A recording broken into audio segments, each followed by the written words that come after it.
जो भी लगेगा सही होएगा। एम पी रह जाएगा एम पी। या आप लोग ये भी बता सकते हैं ओ एन आप भी लिखे, क्योंकि इसके साथ ए वाई लिखा हुआ है, सही है, तो आप उसके ये ओ एन वाला लिखिए, ओ एन डिवाइड, हाइपरटेनियस कौन सा है, ये है ना ओपी, तो नीचे क्या लिखो ओपी।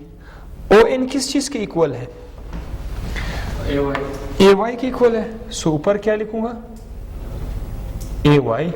ओपी वेक्टर ए के इक्वल है, इधर क्या आएगा साइन थीटा। ए यहां पर डिवाइड हो रहा है, उस तरफ जाके क्या हो जाएगा, तो ये हो जाएगा sine theta multiply by A, vector A is equal to A Y component.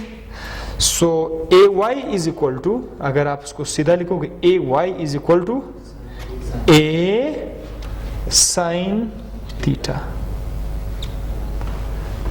बस इतना सा फाइंड करना है।